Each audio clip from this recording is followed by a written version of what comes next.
Tonight we are going to take the single most famous rule in all of physics and walk it right up to the edge, then lean over and look at what's on the other side. Nothing in this universe, as far as any experiment has ever shown, has crossed the speed of light. But that is not where the story ends. That is where it begins. For more than a century, physicists have not simply accepted this limit and walked away from it. They have poked it, stretched it, run it through every equation they own, and asked, again and again, what would the mathematics say if something did get through? What they have found is strange in a very specific way.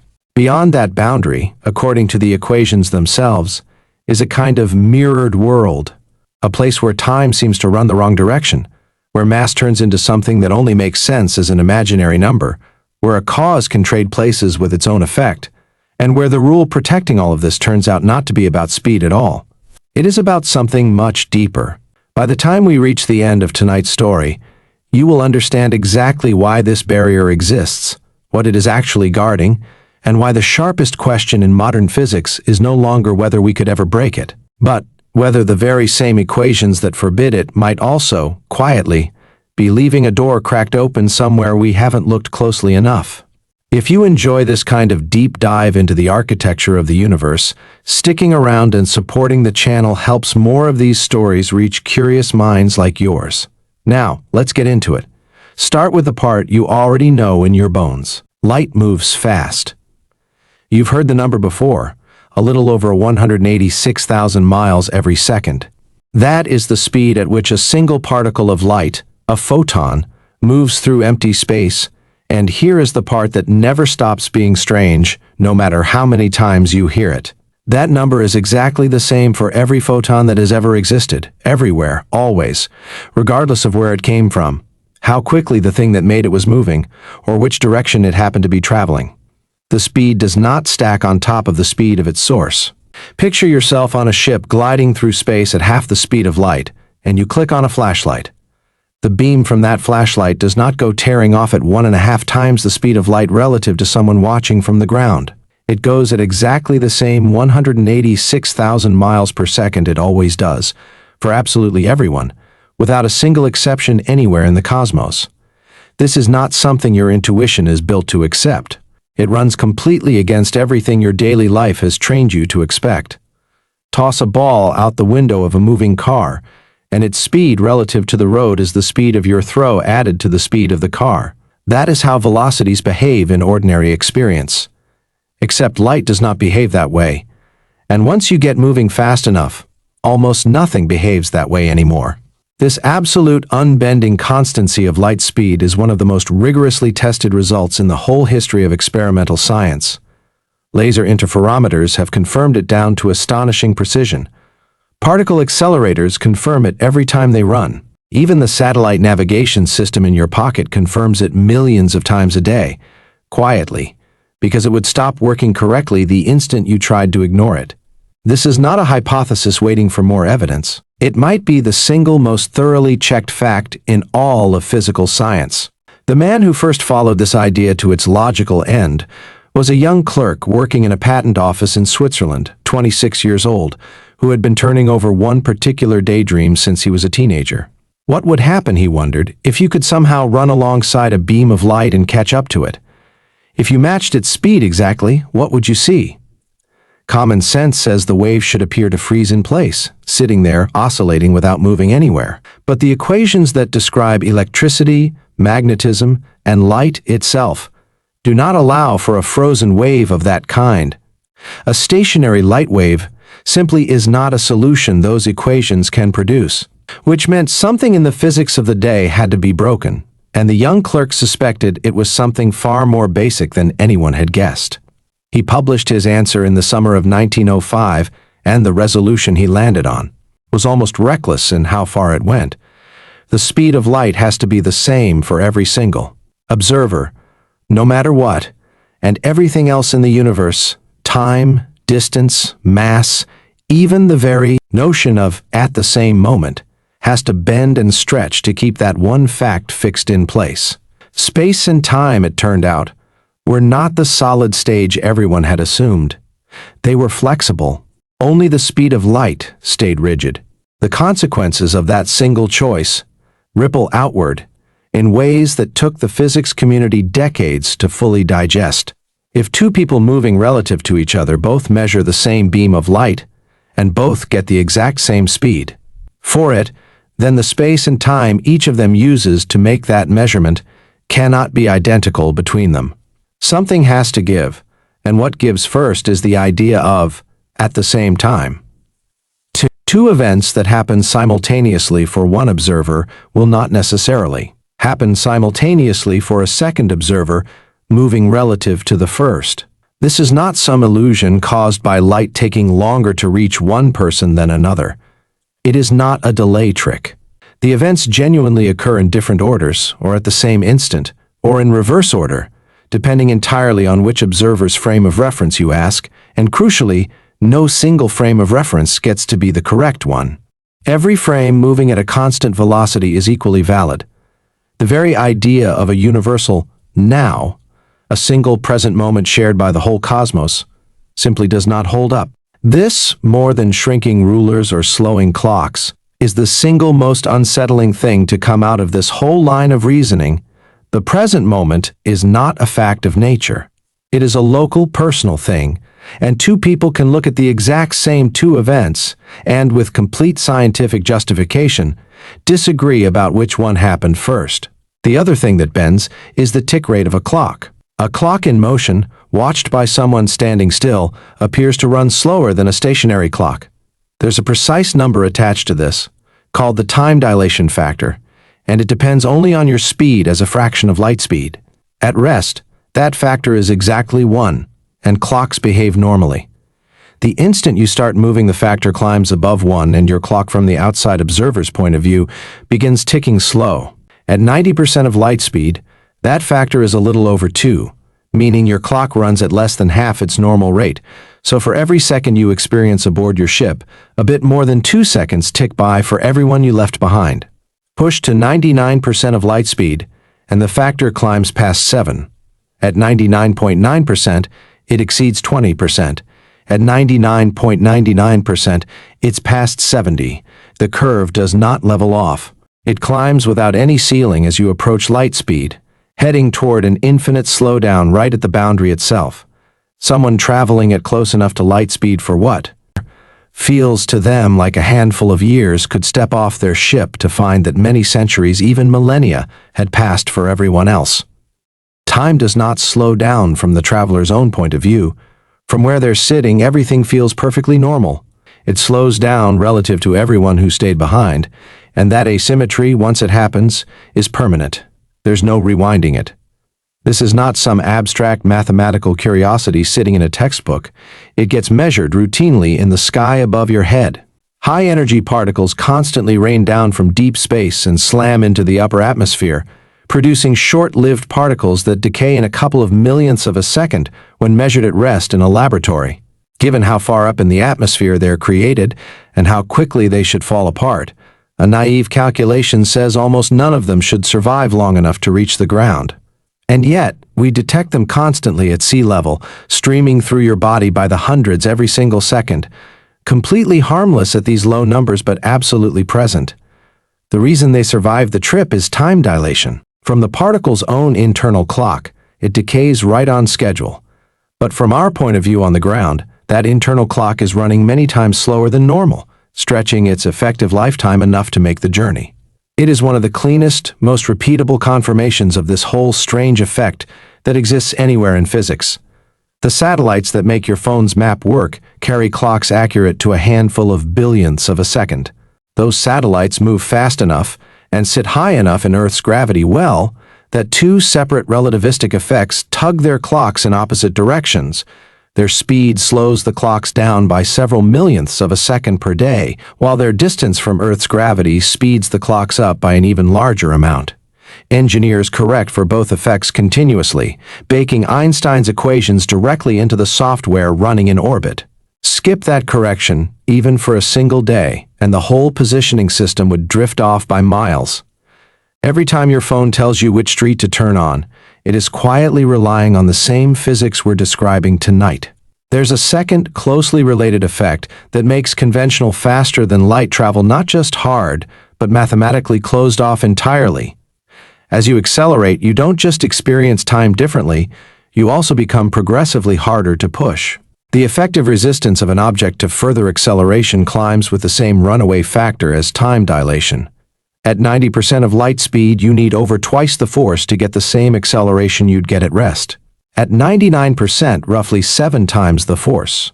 At 99.9%, more than 20 times. Every additional sliver of speed costs more than the last, and the cost accelerates toward infinity as you approach the boundary. To actually reach light speed exactly would require an infinite supply of energy. Not merely an enormous amount, but a literally unlimited amount, more than exists anywhere in the observable universe. This isn't a technological wall waiting for a clever engineer to find a way around it. It's baked directly into the mathematics, the same mathematics that correctly predicts how long those atmospheric particles survive and how much your satellite clocks drift. The reason light itself gets to move at this speed, while everything else is barred from it, comes down to one simple fact: photons carry zero rest mass. That isn't incidental. It's the whole key to the puzzle. The equation linking energy, momentum, and mass says that for anything with zero rest mass, energy and momentum are locked together in a fixed ratio, and a massless object satisfies that equation only by moving at exactly light speed. Never a hair slower, never a hair faster. Give something even the tiniest sliver of rest mass, and the whole picture flips. Pushing it to light speed now requires infinite energy. The line between zero mass and any non-zero mass, no matter how small, is not a gradual slope. It's a hard, categorical wall. Everything with mass lives permanently on one side of it. Only massless things live exactly on the boundary itself. So here's the real question worth asking. What do the equations actually say is on the far side of that boundary? Not how you'd get there, not the engineering, just what the mathematics describes if such a place can even be said to exist. And it turns out the mathematics doesn't just throw up its hands and refuse to answer.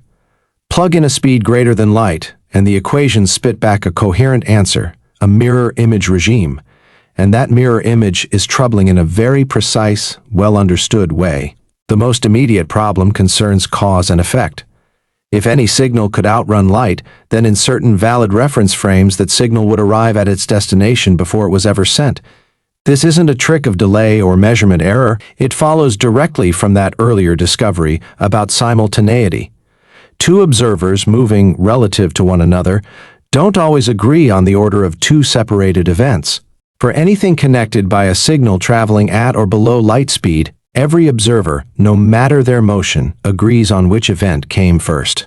But for anything connected by a signal faster than light, that agreement breaks down, and for some observers, the effect genuinely precedes its own cause. You can work out, for any hypothetical faster-than-light signal, exactly which reference frames would see it arrive before it left. Those frames always exist, and since no frame is more correct than any other, if causality breaks in even one of them, it is broken full stop. There's no master frame to appeal to that restores the proper order.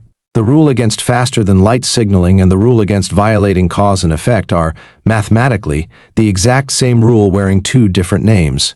Physicists formalized this decades ago with a thought experiment sometimes nicknamed the impossible telephone. Imagine you had a device capable of sending messages faster than light. You use it to contact a receiving station moving away from you at high speed. Because of the way simultaneity bends for that moving station, it receives your message in its own reference frame before you actually sent it.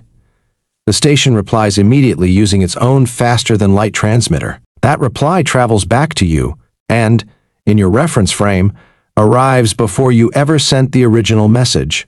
You're holding the answer to a question you haven't asked yet. So you read it, and, being reasonably suspicious of a paradox, you decide not to send the original message after all. But if you never send it, the station never gets it, which means it never sends a reply, which means you never receive anything, which means nothing stops you from sending the original message after all, which brings the reply right back around again.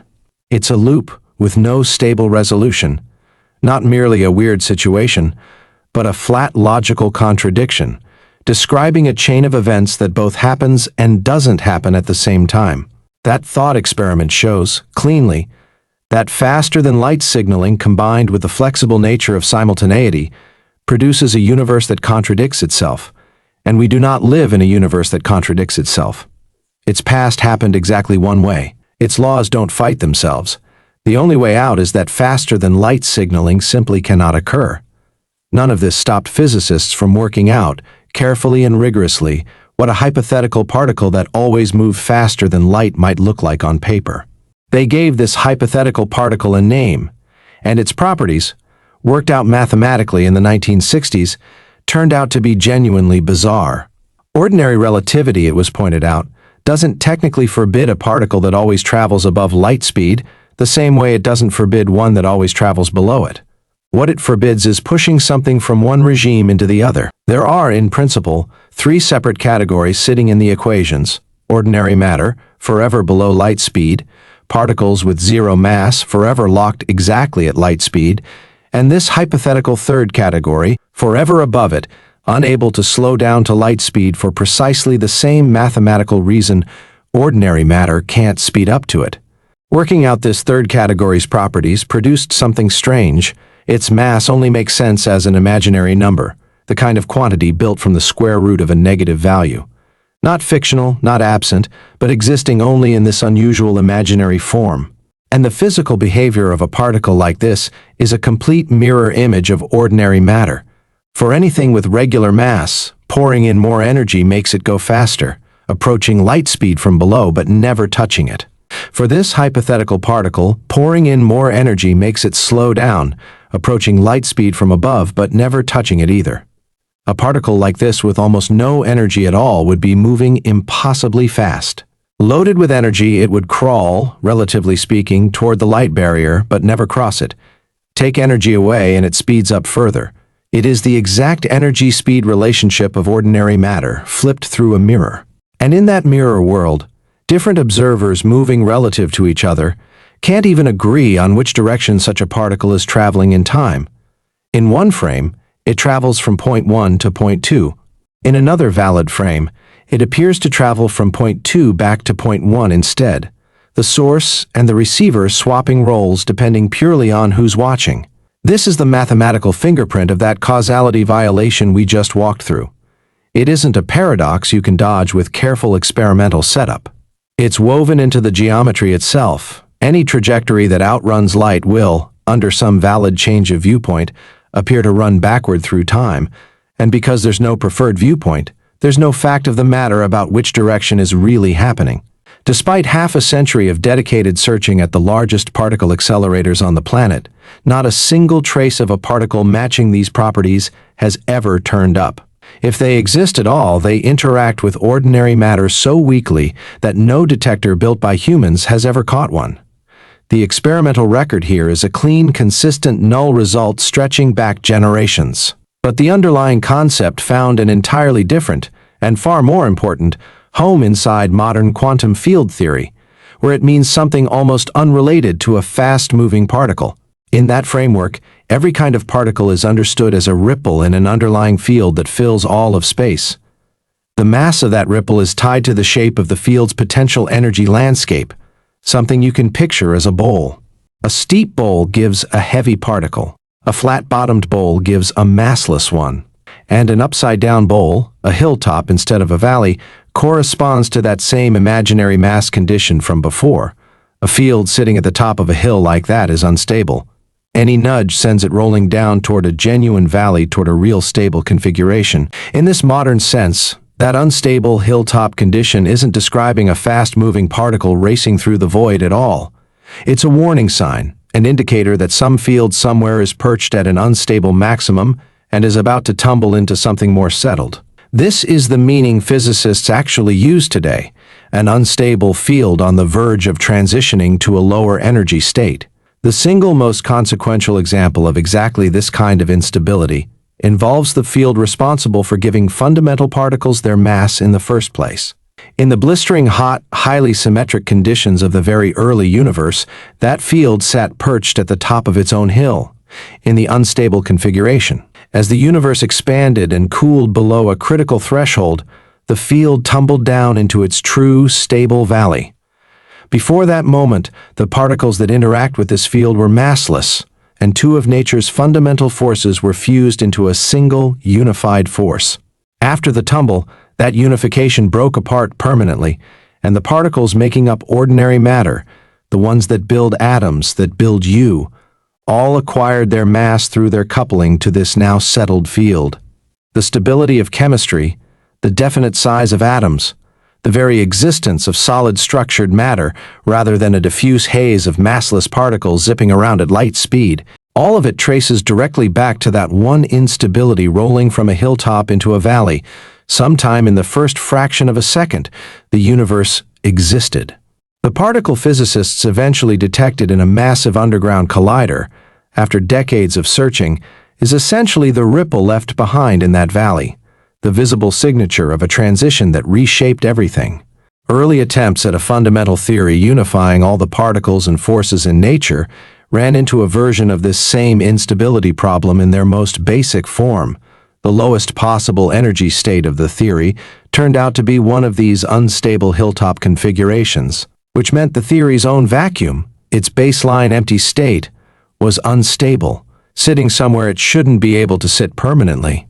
The eventual fix involved layering in an additional symmetry that pairs up different categories of particles.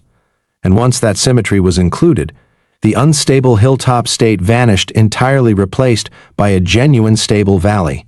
This was part of why that more refined version of the theory attracted so much serious attention. Beyond offering a more elegant path toward unifying gravity with quantum mechanics, it also resolved this instability problem outright by giving the theory an actual, stable ground to stand on. Whether any version of that framework accurately describes our actual universe remains an open question, but the pattern is instructive either way. These unstable hilltop conditions tend to show up specifically where a theory is incomplete, pointing the way toward a more complete, more stable description. And in none of these contexts, not the early universe, not these grand unified frameworks, do they describe an actual particle zipping through space faster than light.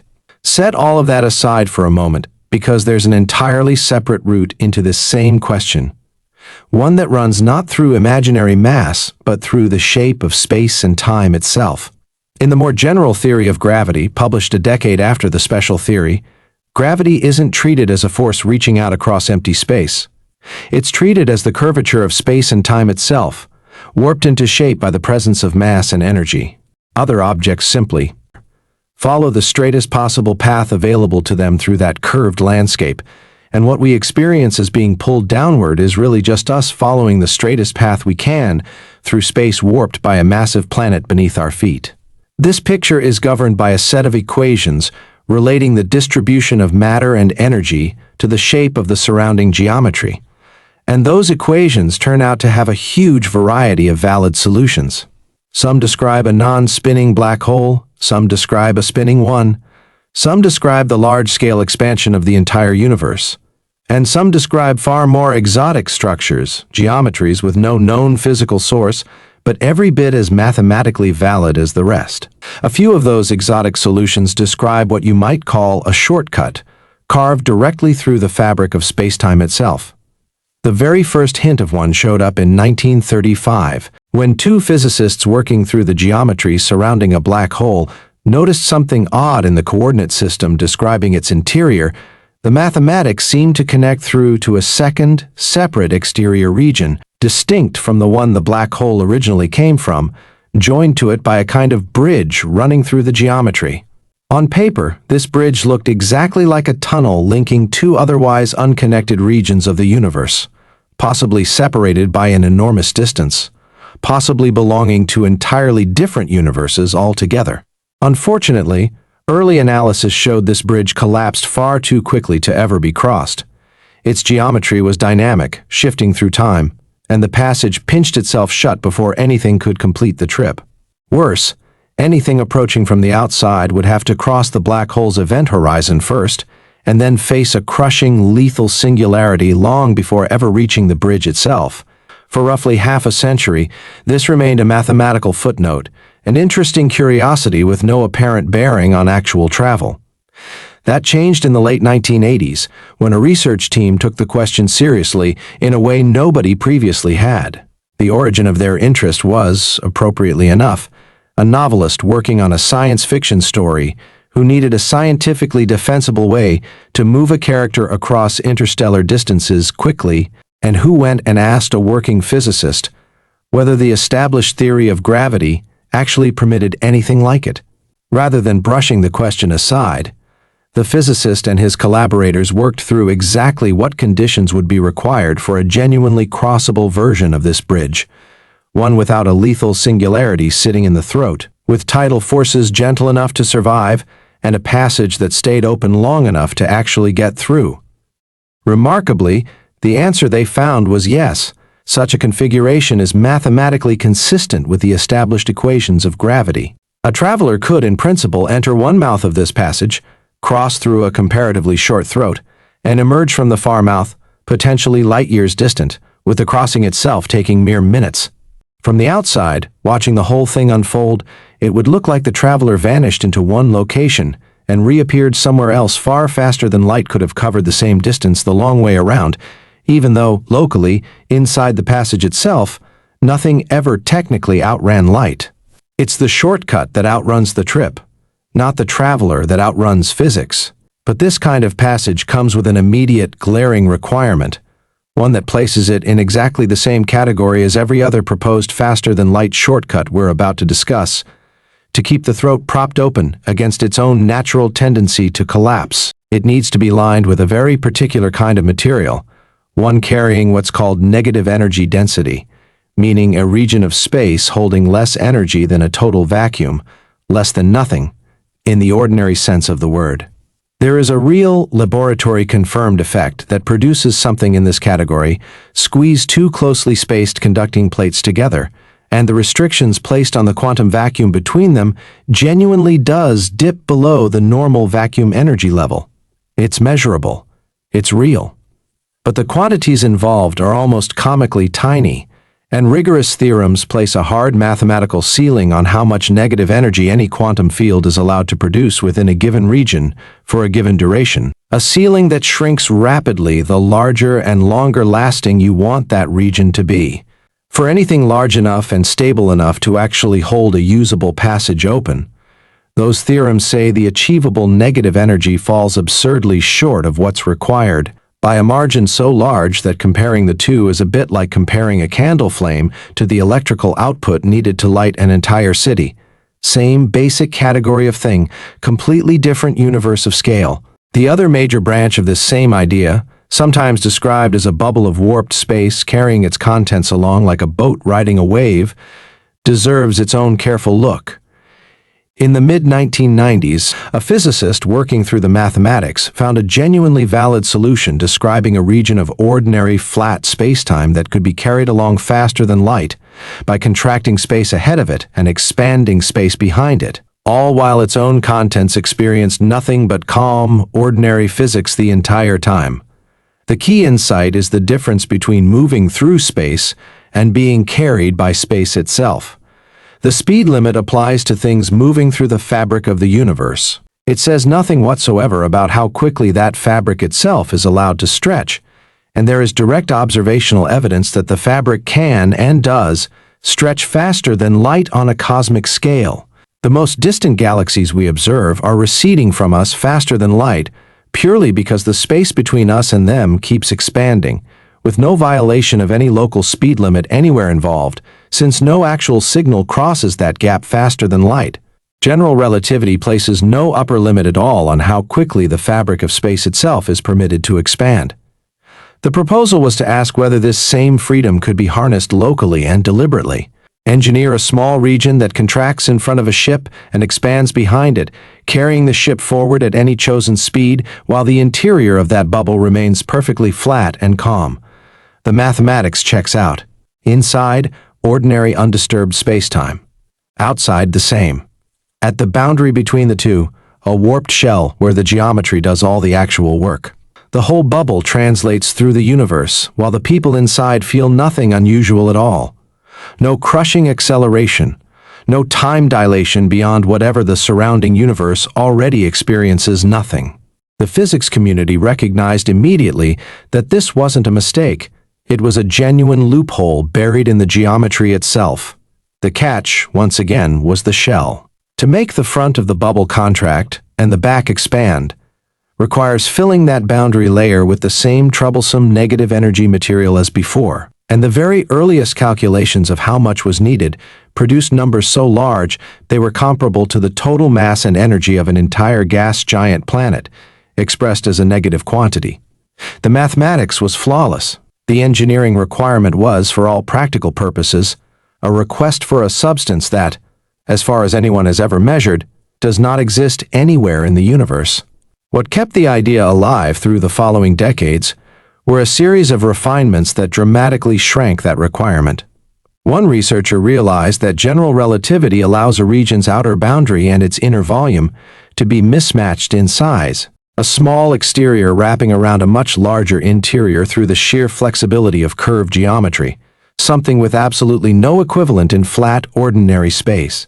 By keeping the bubble's outer surface small while preserving a spacious interior, the exotic material requirement dropped by many orders of magnitude, still wildly beyond what's achievable, but a fundamentally different scale of impossible. A subsequent refinement replaced the spherical bubble with a ring-shaped configuration and spread the exotic material around that ring instead, bringing the calculated requirement down to somewhere in the neighborhood of a modest number of kilograms rather than the mass of an entire planet. Still not achievable, since the material itself remains something nobody has ever produced in any usable form, but a genuinely different category of impossible than where the idea started. More recently, a pair of researchers built a general mathematical framework capable of analyzing any conceivable version of this kind of warped bubble all at once, rather than one design at a time. Every version they showed breaks down into the same three pieces: a flat exterior, a flat interior where passengers would ride, and a warped shell connecting the two, with every meaningful design difference boiled down entirely to the properties of that shell. Mapping this space of possibilities systematically turned up something previously overlooked. Bubbles moving slower than light can, in principle, be built using entirely ordinary matter with perfectly normal, positive energy density. No exotic material required at all. A bubble like that can't outrun light and can't deliver a shortcut across interstellar distances, but it could, in principle, carry passengers at a large fraction of light speed with zero internal forces acting on them at all, no crushing acceleration, no physiological strain whatsoever. That version, while still far beyond any current engineering capability, doesn't require a substance that might not even be able to exist. This same research also produced computational tools letting scientists numerically test any proposed bubble design, checking whether it satisfies the required physical conditions and whether it would remain stable. What began as a single short paper decades ago has matured into an organized, systematic field of study with its own toolkit and its own body of results, which doesn't mean a working version is coming soon, but it does mean the whole subject is being taken seriously in exactly the right, careful way. Even setting the exotic material problem entirely aside, a bubble moving faster than light runs into additional obstacles rooted in fundamental physics rather than material science. The most serious involves what happens at the leading edge of a bubble moving above light speed. No signal originating from inside that bubble can ever move fast enough to catch up with its own leading wall, since that wall is, by definition, outrunning light itself. This creates a boundary at the front of the bubble beyond which nothing inside has any ability to exert influence, mathematically identical in structure to the boundary surrounding a black hole. The consequences for anyone actually riding inside such a bubble are severe. No steering command sent forward can ever reach the leading edge to adjust course. Any obstacle spotted ahead cannot be communicated to whatever mechanism controls the bubble's trajectory. The vehicle locks onto its original heading and cannot deviate from it under any circumstances during the entire trip. It can't even be slowed down or stopped from the inside, since doing so requires adjusting the exotic material lining that same unreachable leading wall. Anyone inside is a passenger in the most absolute sense imaginable, utterly without control over the vehicle carrying them. Layered on top of this is a subtler quantum mechanical problem. Any boundary of this kind, mathematically equivalent to a black hole's edge, radiates a faint thermal glow through a well-established quantum process. Pairs of particles spontaneously appear at the boundary, and occasionally one member of a pair falls across it while the other escapes, producing the appearance of radiation streaming outward from the boundary itself. For an ordinary star-sized black hole, this radiation is far too faint to matter. But the geometry surrounding a bubble moving faster than light focuses this radiation inward, directly toward its own passengers, rather than scattering it outward the way a normal black hole's radiation does. The precise intensity depends on details still being worked out, but the underlying mechanism itself is completely standard physics. Boundaries like this radiate, and in this particular geometry, that radiation points straight at the crew. This isn't a problem solvable with better shielding. It's built directly into the quantum structure that any faster-than-light boundary necessarily creates. A bubble moving below light speed doesn't generate this kind of boundary at all and avoids the problem entirely. But of course it also can't outrun light, which was the whole point in the first place. One more obstacle rounds out the picture. Interstellar space isn't a true vacuum.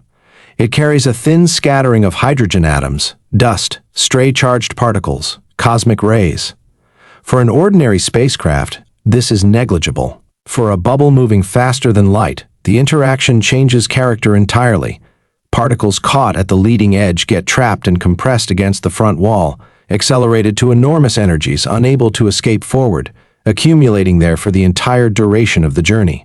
When the bubble finally arrives and shuts down, all of that accumulated energy releases at once, in a concentrated, forward-pointing burst, potentially devastating to anything sitting at the destination, even though everyone safely inside the bubble the whole time would have felt nothing at all. Any realistic mission using this kind of travel would need extensive deceleration well away from its actual destination, careful aiming of that exit burst away from anything valuable or inhabited, and probably advance warning sent ahead by conventional means. Piled on top of the exotic material requirement, the loss of steering control, and the radiation problem, this amounts to a kind of defense in depth, multiple independent obstacles, each rooted in an entirely different branch of physics, all pointing at the same conclusion. Faster than light travel through this kind of geometric shortcut isn't merely difficult. It looks actively, structurally resisted by the laws of physics themselves, layer after layer. Quantum field theory adds its own formal seal on top of all this, through a principle requiring that measurements made at two locations too far apart for a light signal to connect them cannot influence each other in any way. This isn't an assumption bolted on from outside. It's a mathematical requirement that any quantum field theory must satisfy to remain consistent with everything else we've discussed tonight, and every quantum theory currently used to describe particle physics, tested against experimental data, to a precision better than 1 part in a trillion. In some cases, satisfies this requirement completely. If it didn't, those predictions would fail. They don't fail. This kind of locality is baked into the deepest, most thoroughly confirmed theories we currently have. Quantum entanglement gets brought up constantly as a possible loophole here, and it's worth being precise about exactly why it isn't one. Entanglement is completely real. Measure one of a pair of entangled particles, and the state of its distant partner becomes instantly correlated with it, confirmed experimentally across distances ranging from a tabletop to orbiting satellites. But here's the crucial detail. Whichever result you get from your measurement is random. You cannot choose it, cannot predict it, cannot control it in any way, and your partner measuring the other particle anywhere else in the universe gets an equally random, uncontrollable result on their end. Looking only at your own sequence of results, you'd see nothing but noise. The correlation between your results and theirs only becomes visible once the two data sets are brought together and compared side by side, and that comparison requires ordinary communication, a signal traveling at or below light speed. You cannot embed a message inside your partner's random outcomes before they've even measured anything, and you cannot steer which specific outcome they'll get. This has been proven as a rigorous mathematical theorem. Entanglement, in every form quantum mechanics allows, cannot be used to transmit information faster than light, no exceptions, no loopholes, tested and retested for decades. Entanglement is genuinely strange, genuinely non-local in a statistical sense that no classical explanation can reproduce, but that strangeness cannot be weaponized into an actual message. It's a correlation without the context needed to read anything useful out of it. A separate collection of mathematical theorems in general relativity places its own restrictions on this whole subject, showing that any shortcut of the kind we discussed, whether a bridge through space-time or a warped bubble, requires violating a specific mathematical condition on the energy content of the universe, one that ordinary matter always satisfies, and that only that troublesome exotic material can break. Further theorems show that whenever this condition holds, any apparent shortcut through the geometry can be smoothly deformed away into an ordinary path that never uses the shortcut at all, meaning the shortcut is, in a precise topological sense, not really a shortcut. Combined with the strict mathematical limits on how much of that exotic material any quantum field is even allowed to produce, the geometry of the universe appears to be rigorously and thoroughly sealed against these shortcuts, at least within the framework currently used to combine gravity with quantum effects. Whether a full theory of quantum gravity, one we don't yet possess, might change this picture is genuinely unknown. That framework has known limitations at extraordinarily tiny scales, and a complete theory might loosen these restrictions in ways we can't currently predict, or tighten them further still. That uncertainty is the single most honest open question in this entire subject. Gravity, as currently understood, describes space-time as a smooth, continuous geometric fabric. Quantum mechanics, meanwhile, is built from discrete states and probability. Try to combine the two directly and the calculations produce nonsensical infinities, appearing at scales almost inconceivably smaller than a single proton, a gap of roughly 20 orders of magnitude. Down at that scale, every serious candidate theory of quantum gravity currently under study predicts that space-time has some kind of discrete, granular structure that isn't present in the smooth picture used everywhere else in physics. In these frameworks, the boundary separating what can influence what, the very structure protecting cause from ever following effect, emerges directly out of that discrete underlying geometry rather than being imposed on it from outside as an external rule.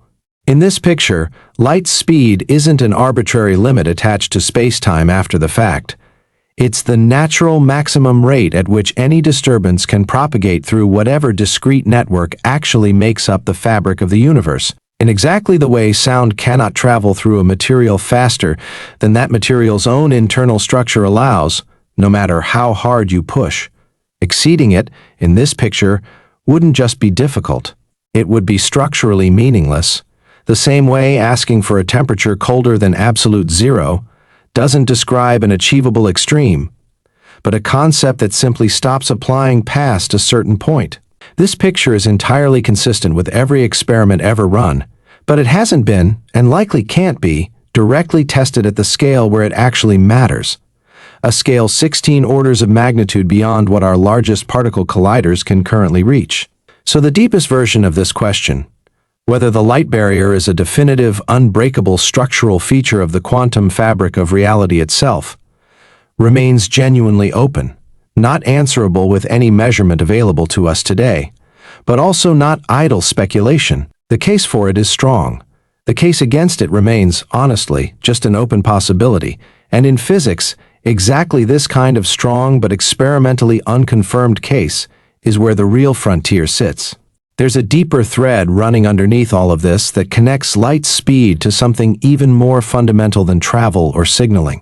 The equations describing electricity and magnetism, worked out in the 1860s by a physicist studying how electric and magnetic fields generate and influence each other, predicted the existence of a wave built from oscillating electric and magnetic fields, and when the speed of that wave was calculated directly from measurable electrical and magnetic properties of empty space, with no reference whatsoever to light, the answer came out to precisely the known speed of light. The conclusion was unavoidable. Light itself is exactly this kind of electromagnetic wave, and its speed isn't an arbitrary number nature happened to pick. It's determined entirely by how readily empty space itself supports electric and magnetic fields, a fixed property of the vacuum. This is precisely what was being protected when the speed of light was declared universally constant. Not merely the speed of visible light, but the fundamental rate at which electric and magnetic influences can propagate and interact at all. That same constant reappears, squared, in the single most famous equation connecting mass to energy, and the reason a speed associated with electromagnetic waves would show up in an equation about mass reveals something genuinely deep about the underlying structure of reality. In this framework, that constant isn't primarily the speed of a particular kind of wave. It's the conversion factor between distances in space and intervals in time, within a four-dimensional fabric weaving the two together. Light happens to travel at that rate specifically because photons carry no rest mass, and anything massless is compelled to move at exactly the geometry's own characteristic rate. If you could somehow strip all rest mass away from any massive particle, it too would travel at that same universal rate.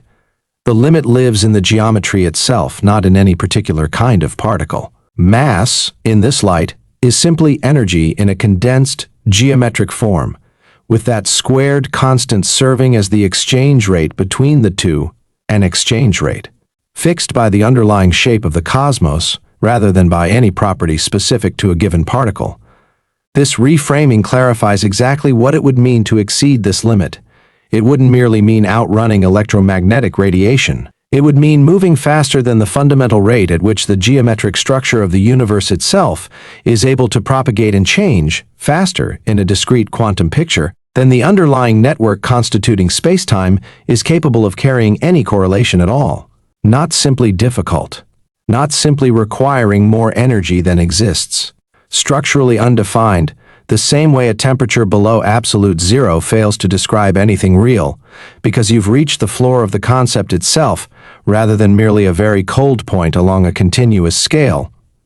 This limit may be the corresponding ceiling, not a large speed sitting somewhere along an open-ended range, but the very boundary of what speed means in the first place. The point where the geometry itself changes character in a way that makes going faster simply not a coherent idea anymore. There's a related angle involving information itself. Information in physics must always be carried by some physical state, transmitted through some physical process, stored in some physical system, and because of that, its movement is bound by the same physical laws as everything else, including this same absolute speed ceiling. This connects directly to causality. Information can only ever flow from cause toward effect, from past toward future, never the reverse, and that ordering has to be consistent for every possible observer, which is only guaranteed if nothing connecting two events ever exceeds this universal rate. Light speed, seen this way, isn't merely the pace of one particular kind of wave. It's the maximum rate at which any event anywhere can possibly influence any other event, the maximum rate at which the present is able to reach forward and shape the future, and it holds that role precisely because it is also the characteristic propagation rate of space-time's own geometry. Anything moving faster would, in effect, be acting on a stage before the curtain announcing that stage had even finished being drawn, and a universe built on consistent, orderly laws simply does not permit that kind of contradiction to occur. One of the most useful ways to appreciate why this boundary exists is to ask what the universe would have to look like for it not to. If this speed were merely a very high limit rather than an absolute one, an enormous amount of confirmed physics would have to unravel with it. The flexible nature of simultaneity would break down. An old-fashioned universal clock would need to be restored. The equations of electromagnetism would need rewriting. The entire mechanism giving particles their mass would need rederivation, and every single prediction of particle physics confirmed to extraordinary precision across generations of experiments would need to be reconsidered from scratch. Breaking this barrier isn't comparable to loosening a traffic law. It's comparable to pulling a load-bearing wall out of a building that's been standing, tested, and lived in for over a century. Every confirmed measurement we've ever made rests at some level on this constant staying fixed, and precision tests searching for the tiniest crack in this constancy, using gamma-ray bursts from across the universe, particles streaming from distant supernovae, and comparisons between the most accurate clocks ever built, have found nothing, not a hint, not once. This limit isn't just a theoretical result sitting in an old paper. It's confirmed by essentially every relevant measurement modern science has ever performed. What often gets lost in casual conversations about this subject is what physicists actually do with these ideas day to day. The public version usually goes, someone proposes faster than light travel, skeptics say it's impossible, and the conversation ends there. The real version is far more interesting than that. Physicists don't simply wave these ideas away. They dig into them, work out every consequence, isolate exactly which assumptions are required, and test those assumptions rigorously. They ask which pieces of an idea might survive scrutiny and which are definitively ruled out. And that entire process, worked through in careful detail across the warped bubble concept, the bridge through space-time concept, and everything connected to them, is what real theoretical physics looks like from the inside. Not a simple yes or no verdict, but a careful, systematic mapping of an entire landscape of possibilities, with the impossible regions charted just as carefully as anything else, because those impossible regions are exactly where you learn the true shape of what nature actually permits. Step back now and consider what all of this means for the universe as a place to actually live in.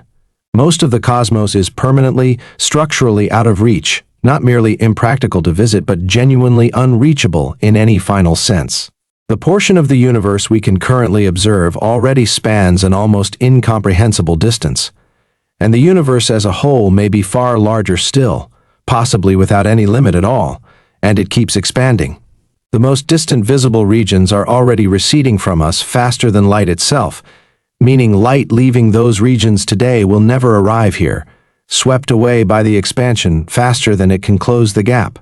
As time goes on, more and more of the universe slips permanently past the edge of what we can ever observe. It doesn't stop existing, it simply becomes forever beyond reach, no signal ever able to pass between here and there in either direction. This isn't a limitation of current technology, it's a limitation written directly into the combination of a fixed maximum speed and an ever-expanding universe, and it means the cosmos is, in a very real sense, larger than the portion of itself that can ever be known by anyone standing anywhere within it, growing more isolated from its own farthest reaches with every moment that passes. Every star visible in a clear night sky sits behind exactly this same wall of isolation, each one separated from its neighbors by distances so vast that light itself needs years, sometimes many thousands of years, just to make the one-way crossing. The very nearest star system beyond our own sun sits a little over 4 light-years away, meaning even a beam of light needs upward of 4 years to cross that gap, and any physical craft using the propulsion methods available today would need tens of thousands of years to make the same trip. Move outward and the numbers only grow. Our galaxy alone stretches across roughly 100,000 light-years. Our neighboring cluster of galaxies spans a few million more. And the portion of the universe we're able to observe at all extends across tens of billions of light-years in every direction, with an unknown, possibly boundless expanse continuing beyond even that. Every part of it separated by gaps that this speed limit renders essentially impossible to cross on any human timescale, and possibly truly impossible on any timescale whatsoever, if every geometric loophole we discussed really is sealed as tightly as the mathematics currently suggests. This is the actual universe we inhabit, not the version found in adventure stories where these distances are casually crossed in an afternoon. Here, the distances are real, the speed limit is real, and together the two draw an unyielding boundary around what any civilization, anywhere, could ever hope to physically reach. And yet, knowing all of this, the research keeps going. The slower-than-light version of the warped bubble concept is being actively developed because it may genuinely be achievable in principle and could transform travel within our own solar system and to our nearest neighboring stars, cutting journeys from millennia down to mere years. The mathematical restrictions on negative energy are being probed for hidden assumptions that a full theory of quantum gravity might eventually overturn. Rival frameworks, attempting to unify gravity with quantum mechanics, keep inching toward predictions that might one day actually be testable. Ever more precise searches for the smallest crack in this whole structure continue at higher and higher energies, Not because researchers are naive about the odds, but because the universe has surprised careful, rigorous science before. Quantum mechanics wasn't predicted in advance from older physics. It was forced into existence by experimental results that older physics simply could not explain. The more general theory of gravity wasn't predicted from an earlier theory of gravity either. It was forced into existence by a glaring inconsistency between that earlier theory and special relativity, then confirmed afterward by direct observation. The history of physics, again and again, is a history of the universe turning out to be stranger than expected, not in ways that shatter cause and effect, but in ways that reveal entirely new layers of structure nobody had previously guessed were there. Whether the universe still has a surprise of that magnitude waiting near this particular boundary, some structure that doesn't break causality but reveals something we haven't yet imagined, is genuinely, honestly unknown. And that honesty, the willingness to say plainly what is not yet known, is one of the best things about this whole field of study. Pull back once more and consider something almost meditative buried inside all of this.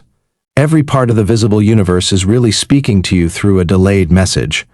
Light from the moon takes a little over a second to arrive. Light from the sun takes about 8 minutes. Light from the nearest star beyond our own takes over 4 years.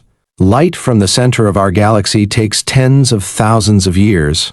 And light from our nearest large neighboring galaxy takes a couple of million years to complete its journey. Look at that galaxy through even a modest pair of binoculars, and the light entering your eye left its source millions of years before anything resembling human civilization existed. The universe you're looking at, whenever you look up, is never a picture of right now. It's a patchwork of snapshots taken at wildly different moments scattered across the deep past. Some of what you're seeing may no longer even exist in the form you're seeing it.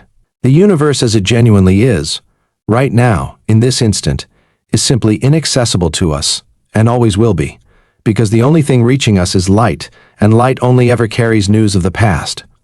What lies beyond this speed, then, isn't only about faster travel. It's about something more intimate, real-time knowledge of the cosmos, the ability to share the same present moment as the things you can actually see, to ask a question of the stars and receive an answer describing them as they are right now, rather than as they were centuries or millennia ago. As far as anyone can tell, that capacity simply does not exist, not for us, and not for any other civilization that might be out there either, since any other intelligent species anywhere would be bound by this exact same limit. Everyone, everywhere, would be equally isolated from the true, present-tense universe, looking out through a window that shows only a breathtaking, endlessly detailed past, with zero access to anything happening right now. There's a wonderfully strange consolation prize tucked into this same physics, though, one worth appreciating fully before we close. Even though nothing can be pushed past this limit, getting close enough to it changes the experience of travel in a way that sounds like fiction, but is entirely real. Accelerates steadily at a comfortable, ordinary feeling rate, roughly what you experience standing on Earth's surface, and sustain that acceleration for a single year, and you'd already be moving at close to 3/4 of light speed. Keep going for a few more years, and you'd be pushing past 99%. At that point, the time dilation becomes enormous, not from your own perspective, where everything simply feels like sitting comfortably under steady acceleration, but from the perspective of everyone and everything you left behind, for whom vast stretches of time are quietly ticking away. Keep this up long enough, and in principle, a traveler could cross the entire width of a galaxy within a single human lifetime as they experience it. Not because they ever outran light, but because, at speeds close enough to it, their onboard clock and the universe's clock diverge so dramatically that enormous outside distances compress into a manageable subjective journey. This isn't a violation of the barrier, at all. It's the barrier's single strangest, most beautiful consequence, the very same runaway energy cost that keeps you from ever quite reaching light speed is intimately tied to the very same time dilation that makes enormous distances subjectively crossable. You cannot arrive before your own light does. But if you're willing to pay an almost unimaginable energy cost, you can arrive having barely aged at all.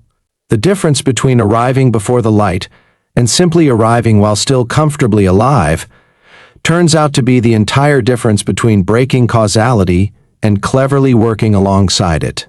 Every observer in this scenario still agrees on the correct order of events. Departure happens, travel happens, arrival happens, in that order, for everyone, everywhere, without exception.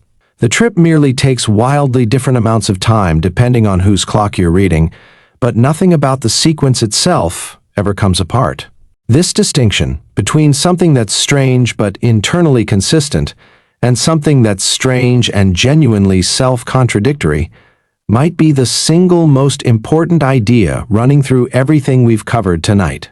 It's the line separating actual physics from a universe that simply couldn't hold itself together, and it points towards something worth sitting with as we bring this to a close. If this barrier truly holds without exception, and if other intelligent civilizations exist scattered somewhere among the stars, then every single one of them, no matter how advanced, no matter how many hundreds of thousands of years further along their science and engineering might be, would be facing this exact same wall. A civilization living on a planet circling a star 100 light-years from here couldn't reach us in under a century no matter what they built, because the same equations bind them just as tightly as they bind us. This may quietly answer one of the oldest and most haunting questions ever posed about the search for other intelligent life. If the universe is old and enormous, and if other civilizations have existed somewhere within it, why haven't we heard from a single one of them? Perhaps interstellar distances, paired permanently with this speed limit, simply constitute a wall that no amount of technological progress, however vast, can ever fully climb over. A civilization a million years ahead of us would still be paying the same staggering energy costs to approach light speed, still facing the same centuries or millennia-long journeys measured from the outside, still living in a galaxy containing hundreds of billions of stars, so many that meaningfully exploring even a small fraction of them, even riding right at the edge of light speed, would take a span of time comparable to the entire age of the universe itself. The silence we've encountered so far might not be evidence that nobody is out there. It might simply be exactly what a universe with this particular boundary would sound like, everywhere, always, for every civilization that has ever existed within it. There's one more rarely discussed wrinkle to sit with here. If this limit truly holds, each of us is effectively enclosed within our own personal cone of reachability, expanding outward through space and time at exactly this speed, defining everything we could, in principle, ever reach if we tried hard enough and left today. That cone grows a little larger every moment. But the universe itself is also expanding, and the expansion is accelerating, which means some regions currently within our theoretical reach will, over the coming billions of years, be swept permanently beyond it, not through any failure of ours, simply through the ongoing stretching of the fabric those regions sit within. We are each, in a very real sense, living inside a slowly shrinking sphere of ultimate cosmic reachability, and there is nothing whatsoever to be done about it. It's simply a fundamental feature of the particular universe each of us happen to be born into. And still, knowing all of this clearly, honestly, without flinching from any part of it, the pursuit continues. Because pushing carefully against a boundary like this one, testing every possible loophole, mapping every dead end as thoroughly as every promising lead, is itself one of the most valuable things careful science can do. Every time a proposed shortcut turns out to be blocked by some deep mathematical restriction, or requires some substance nobody has ever produced, or generates a boundary that severs communication, or sweeps up interstellar particles into a devastating burst, that result is quietly teaching us something true and durable about the actual structure of the universe we live in, about exactly how thick these particular walls really are, and about why the cosmos seems to be built the way it is rather than some other way. That is not a disappointing outcome. That is physics doing precisely what physics is for. So here, gathered all together, is the layered answer to what genuinely lies beyond the speed of light, built from every angle this deep dive has walked through tonight. From the mathematics of special relativity, the verdict is settled. Nothing carrying mass can reach this speed through any conventional means, confirmed by over a century of unbroken experimental agreement. From the formal mathematics extended beyond that boundary, a coherent but empty mirror regime appears, one where mass only makes sense as an imaginary quantity and the entire relationship between energy and speed runs backward. A regime that, in its modern form, has been repurposed to describe unstable fields rather than any actual particle in motion. From the demands of causality, faster-than-light signaling proves fundamentally incompatible with a universe whose past has already happened in one single, fixed way, confirmed independently by classical thought experiments, by quantum theorems, and by rigorous limits on quantum field behavior.